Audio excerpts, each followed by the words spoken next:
Maybell, the director of Krut Gallery in Johannesburg, and I'm joined by master printer Jillian Ross and the director of Griffin Art Projects, Lisa Baldissera, who are both joining us from Vancouver.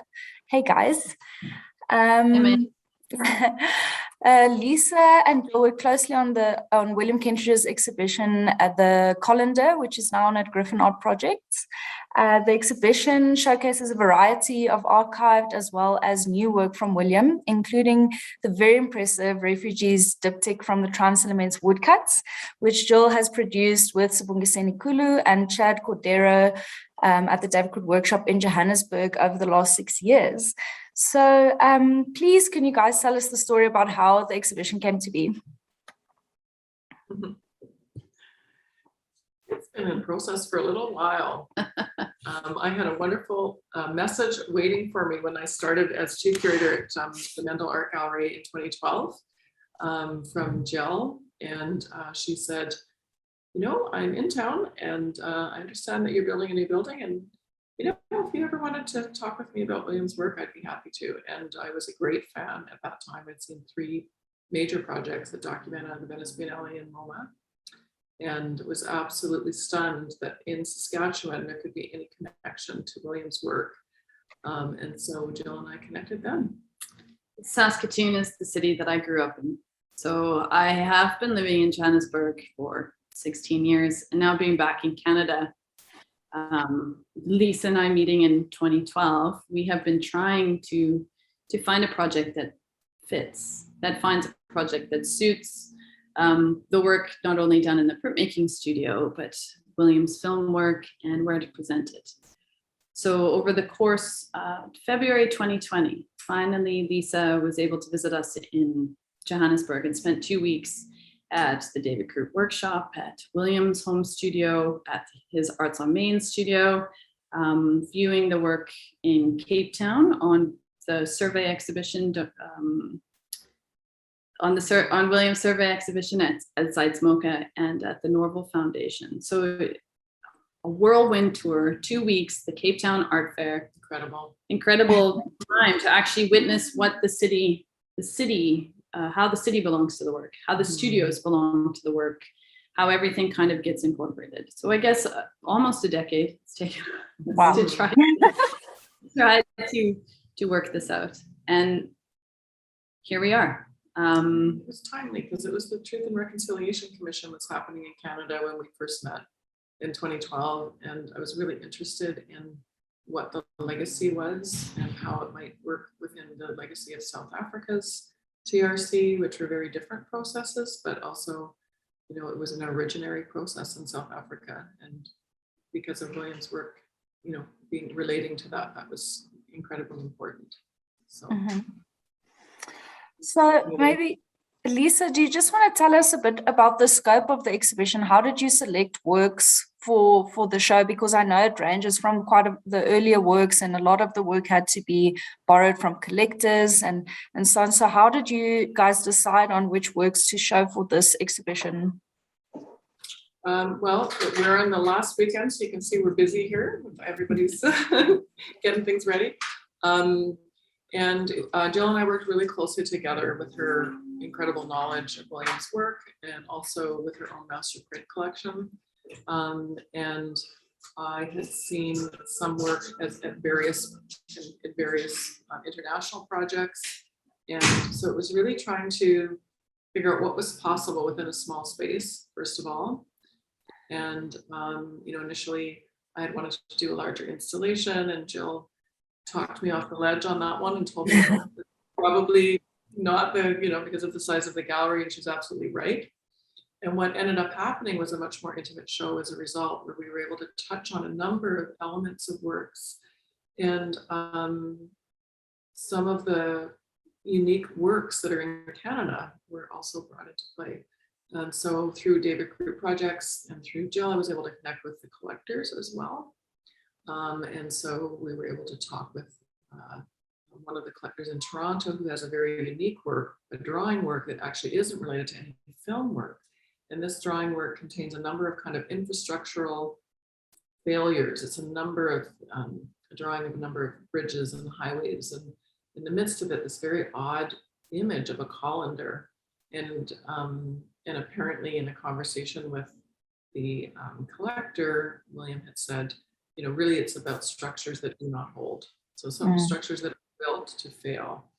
And that was the impetus for the show title, which was just seems to run through all of the work as a kind of, in a very playful way to talk about these structural inequities. And there are a number of works that show this over time. So we're looking at not only apartheid and post-apartheid South Africa, but you know, the Algerian wars in Italy, and the Russian constructivists and the Russian avant-garde. And so it's just so fascinating to see the return. And then, of course, through the material practice and Jill's incredible knowledge of how these prints come together, to learn more about how the process envelops the conceptual in the work. And it's such delightful, playful work. So to have that come to life by having Jill here in residence was amazing. Lovely. Yeah, very fortuitous to have Jill in Canada and Vancouver for this exhibition. And, you know, that's kind of the wonderful thing that we've also been able to have in our exhibitions when Jill was working for us or working with us in Johannesburg, is just showing people inside the studio in the various processes of the making. And Jill, just tell us a bit how you incorporated the making process into the exhibition. I think that it always comes back to the studio. And I know even in watching many of William's pieces and watching the inside workings of how a studio works, watching somebody be able to expose the very nature of how something is made, I think is inviting. It allows people a different look into process. And I guess through many years of working in the printmaking studio, it was always these technical challenges. And if an audience is invited in to see you at your most vulnerable, there is something it opens doors. And I think I guess through some of the exhibitions where we were exploring these woodcuts especially, which was so nice, is because of the scale of them, we're able to actually share a little bit easier. It's not these smaller works that just take up a small section of a wall. In this case, when we did the exhibitions in Johannesburg, instead of inviting the audience into the studio to see us printing the work, we actually got to put up the proofs and how many there are, how much thinking goes into displaying how something is made. And I think allowing people into that process is, for me, has been incredible. It's because it's a different type of response. Instead of a glance, I don't understand what this is, and how is this a print? You can actually have a conversation.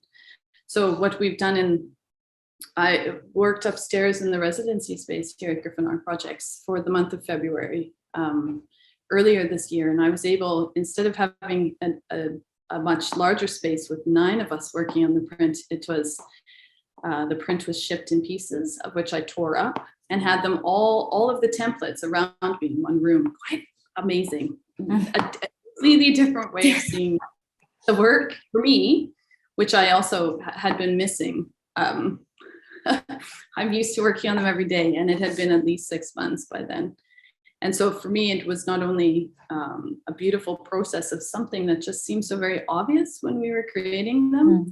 So to look at it in a different sense, but also then to share it with an audience who has never seen the workshop, who's never seen the inner working. So how best do you showcase that? And and especially during COVID, when nobody actually was doing in-person visits, how do you do this? And what was beautiful is that Lisa, we only brought one of the woodcuts. So it features as a highlight. And then we were able to, through a table, kind of showcase some of the tools that it takes, some of the templates that it takes to cut them up. A lot of the response right now, even being present again at the exhibition, it's nice to have questions and to answer them. And often people are saying, but how do you tear the sheets to look like that? What? I said, it just takes time. And people can't quite understand how you get to that point, but it was in watching how William works. And I think that's, something I miss dearly. And also just an acknowledgement of taking somebody's movements and paying attention to them and then learning from them. So that's how we're trying to Yeah, that's great. inside workings and viewing a variety of projects together alongside the films and smaller intimate films that William has been posting on the Center for the Less Good Ideas Instagram feed. So things like that, like little inner workings of small thought processes, I think is what is so beautifully articulated in this exhibition. Is it's the intimacy of it, taking you into his mind and then looking up to see how he's realized it through film, through drawings, and then reflecting back on projects from 1990 up to 2020, which for me has been absolutely wonderful. Seeing it in a small space like this. Right.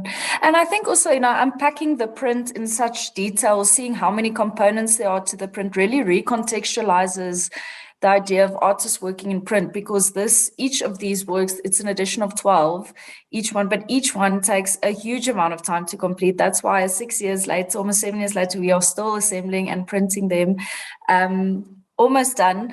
But just to contextualize that, as it's not something that just gets done, zip, it's in a printer and it's done. It actually takes time. And the thing you're saying about, how do you tear the pieces? It's something that even, and I've been very close to it at the studio. The other day, they were explaining to me how they get those rugged edges. And I was like, wow, that is incredible. Even being so close to it, there's so much more to see on these prints, and that they're actually each such masterpieces and very small numbers. So that's the fact that you've been able to display them kind of separate or exploded views, what we would say, and bringing it all together is quite beautiful. And that's, I think, very significant.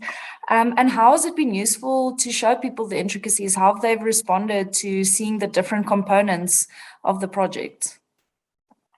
Well, it's been amazing because, Jill's a natural educator. So for that residency, people were blown away because they could actually see the immensity of the task. It's 77 wood blocks, right?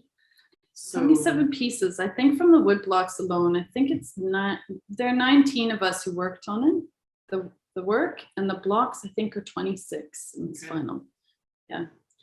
So I don't think understanding it is so difficult. So I did have people come in and say, oh my gosh, you'll see in the exhibition that there's a table, and Jill very patiently drew one of the panels out so people could actually see the map.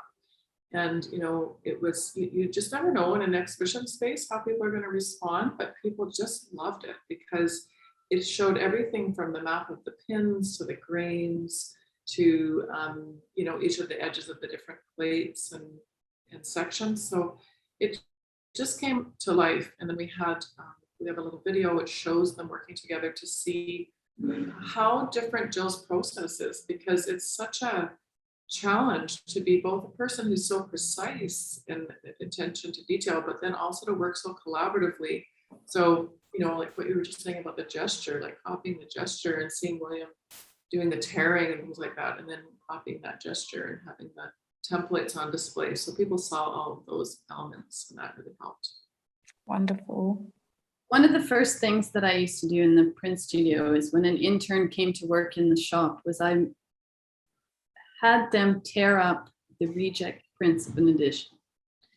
And I have to say, as soon as I did that,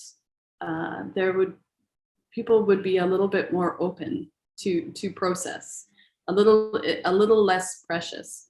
And I think what I learned from William more than anything else, and working side by side, is that the mistakes are where lie the beauty, something that maybe you don't realize right off the bat. And I think that's why working in printmaking, it's quite, it's a technical process, which is difficult. And if you just allow the mistakes to come into play, then you have just more to work with at your fingertips. And working alongside Chad and Sabongaseni, we were able to kind of incorporate some of the early mistakes that we learned on the first wood block, and through problem solving, quickly adjusting to provide William with a visual to see a work in progress. And he made it into collage pieces. And so it just inevitably kind of allowed a different way of thinking. And when you print quite a number of prints and you start tearing them up, it becomes less about what the final print looks like, what one piece of paper looks like, but rather what the final piece looks like. And I think that's quite eye-opening. Well, and it has been for me, and for learning how a print doesn't just have to be one piece of paper. It can be made up of almost anything. And I guess that's part of teaching also, and from at David Krut workshops especially, allowing people into the process and then taking years to try to figure out how to unpack it for an audience. I think that that's the hardest part sometimes. And I mean, the nature of the scope of the collaboration, how, has that been received in Canada? Just how many, you're saying there are 19 people that worked on this project. How significant has that been in terms of connecting with other makers in the new realm that you're working in? The different printmaking studios in Canada, there is New Leaf Editions in Vancouver, which is a collaborative print studio with one master printer. And then there are quite a few of printmaking studios in the universities. I've been working at the University of Alberta on and off for the last year, also developing a different body of work with the focus on photogravure, as there aren't that many studios that are capable of working in such a technique.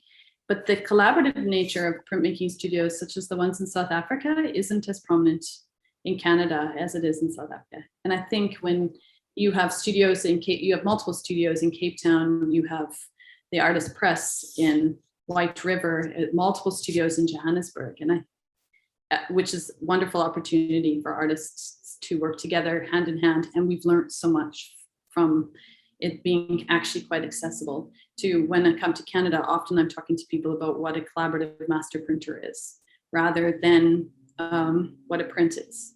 People are very aware of what a print is, but they don't actually, but most people are working in print themselves. And you're learning at university, but then you're working on your own work. So you're a printmaker, not a printer. Yeah. Right. Okay. So that's been interesting. It's been interesting talking to people about just different ways of working. Right. And then how much you learn from each of those projects you work on with artists. How much I've learned from William, from working on William's projects, and how hand in hand, how he would learn on other people, working on other people's projects in those nurturing community spaces that you actually did get to or were privy to in university, but you didn't understand that stops. At a point, that stops, and you work alone in your own studio. So working together, you can make things that you otherwise wouldn't be able to do. That's wonderful. And then just to bring it back to the exhibition a bit, I mean, although the Triumphs Laments have been going for so long, and obviously your exhibition, Lisa, is not just about the Triumphs Laments, but it feels like we're still at the beginning phases of showing the woodcuts all over. I mean, they've really only been shown twice in our space in Johannesburg, at the Zeitsmoker, the Why Should I Hesitate retrospective exhibition, and then Germany, and now in your space, and a few other spaces. But it's still very new, and it's still I'm actually so excited to see where these works will go next, because they really need to be seen. They're very difficult to travel. Jill will have to travel with them to go and assemble them, because that's really, really unique and really lovely. And I know the framers will have, they get the instructions, but it's still very daunting. But yeah, please show us a bit about how you have displayed the elements in the exhibition and what the works look like in your show. Somebody did make a comment once that maybe I should travel with them and make them. And I found it really interesting that that's actually what's transpired. I thought in making instructions manuals, which was relatively easy. I realized in hindsight it isn't. And they're epic too, they're just not I think that they're reinventing the form. So it's just fascinating. I think people are just amazed when they see the work, just at the complexity.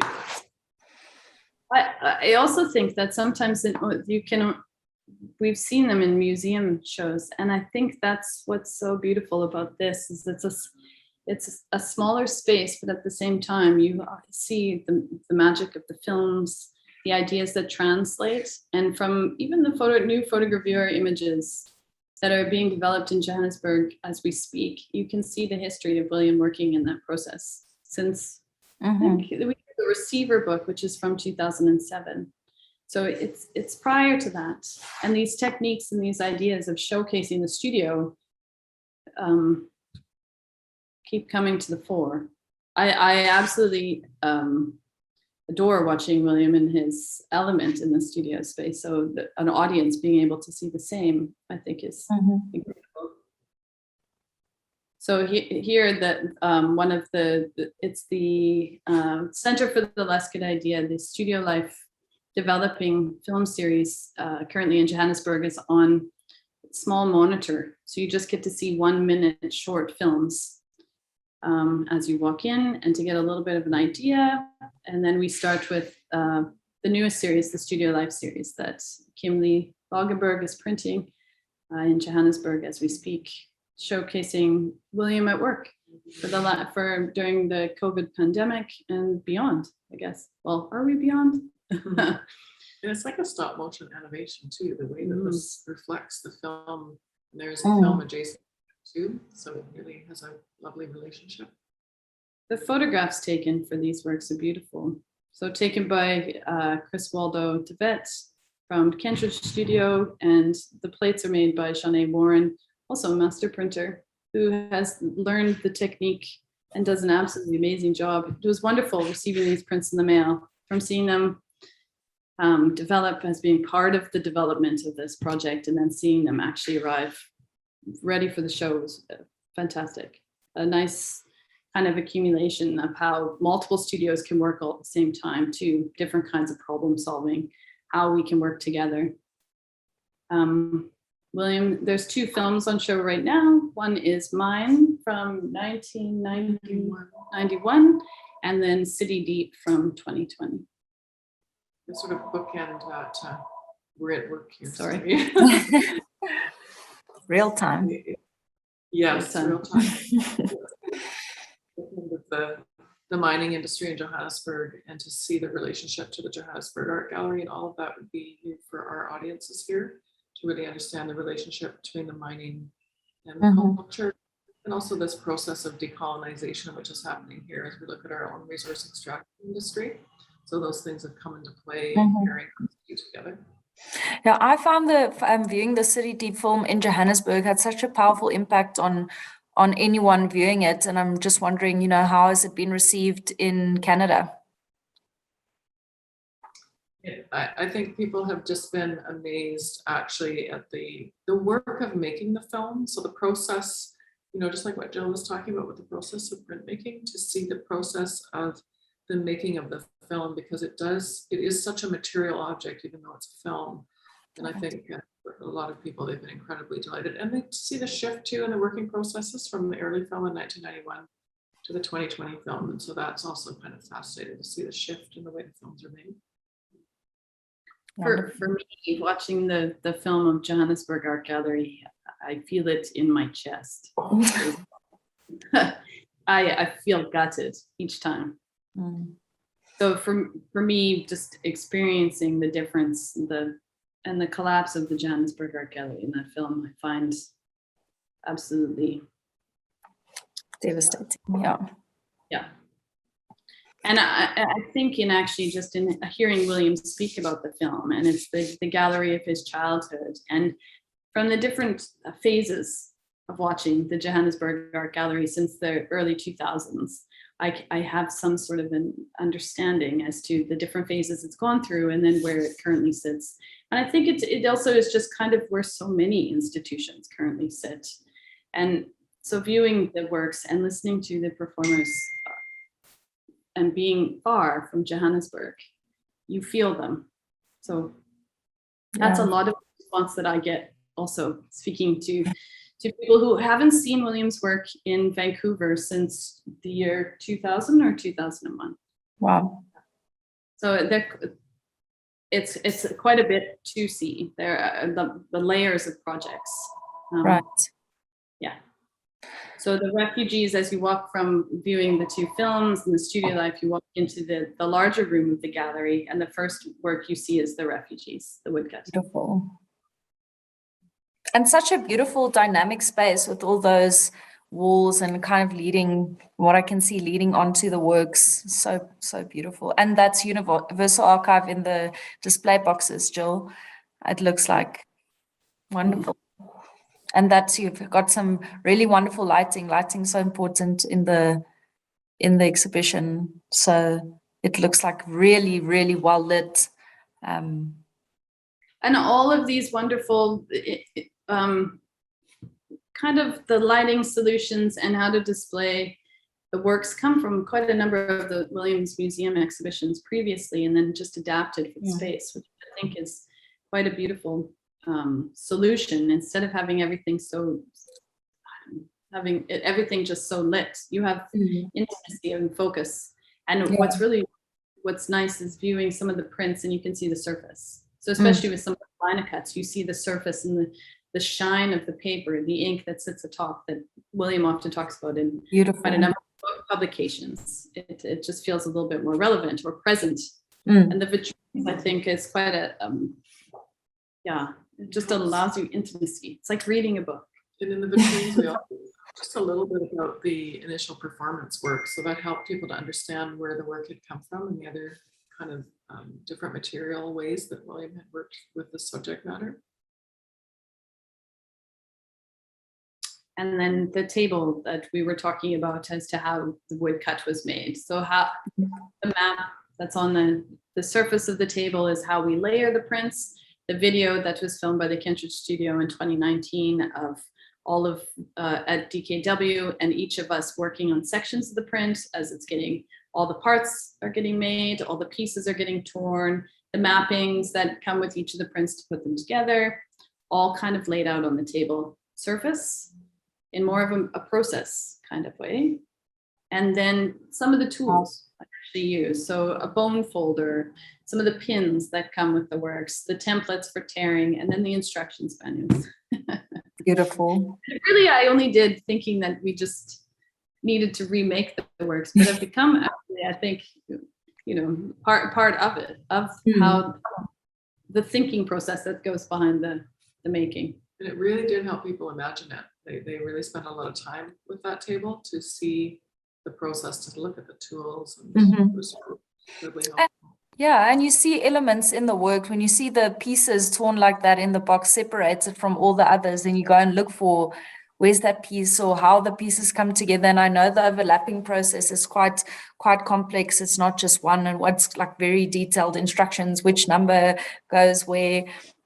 We've installed a number of them as well. So it's very intricate and very intertwined, and it's such a beautiful way to actually allow people into that process, is to simplify it with, not that there's anything simple about this project, but just to display it so beautifully where they can just have a little bit of understanding into how it's made, and it creates huge appreciation, I think, for the process and the works. And it's really beautifully displayed next to the video of the David Krut workshop, which is so lovely to see.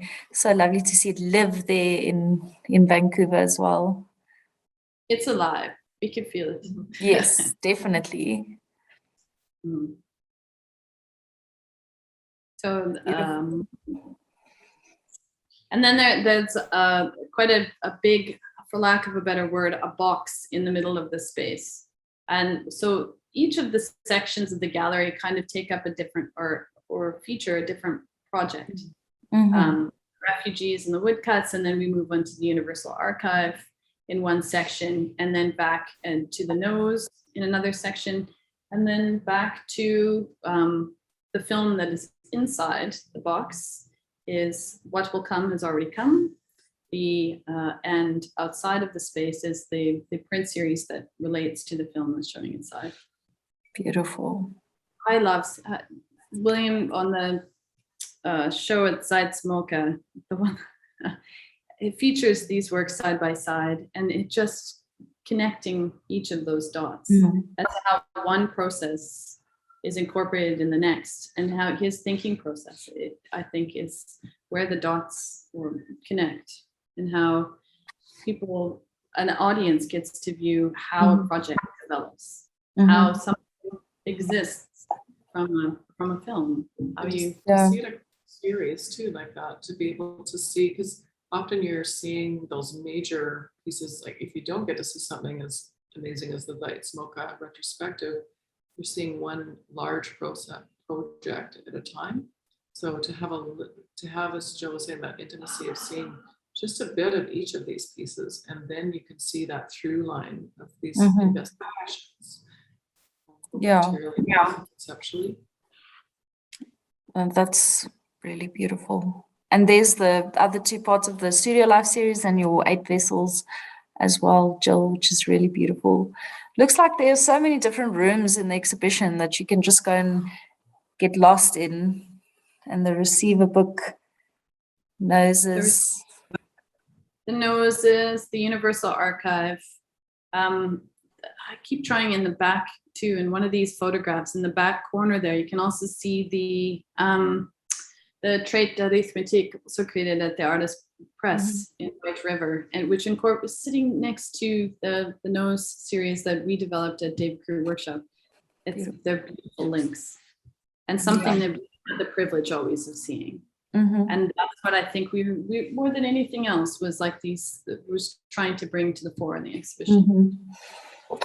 Well, I think you did a wonderful job with that, bringing it all together.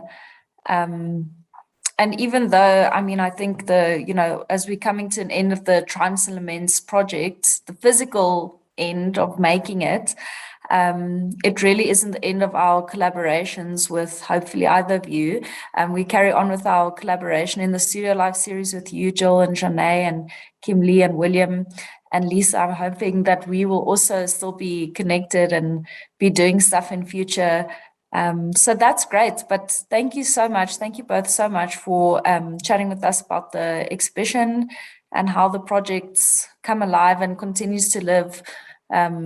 And Jill, I believe you would be assembling another print in Canada very soon, a different one. So the traveling, the story of the traveling woodcuts continues with your adventures in Canada, which is just so wonderful. Yesterday, I had Michael Batty from Fine Art Framing finally came to see the exhibition. Because of COVID, a lot of people haven't been able to have the chance. And so he came to speak through all of the work yesterday, and he said, I actually don't understand this. How did this happen? How did you two meet? How has this come to be? And I'll see you on Tuesday to make another one. That's so kind of all this like story and history. And for me, it's been a real privilege to be in Canada presenting this work with Lisa, especially. And also the nostalgia of looking back of all these projects we don't often get until much later. So for me, this has been an absolute privilege and also very gut-wrenching. I miss all of you. Yeah, we miss you. But but it's ongoing, and there's many more chats to come, and we'll definitely do a follow-up about the process of assembling the Lampedusa for the Countdown project. But thank you both so much again for chatting to us, and we'll definitely pick it up next time. Fantastic. Thanks, May.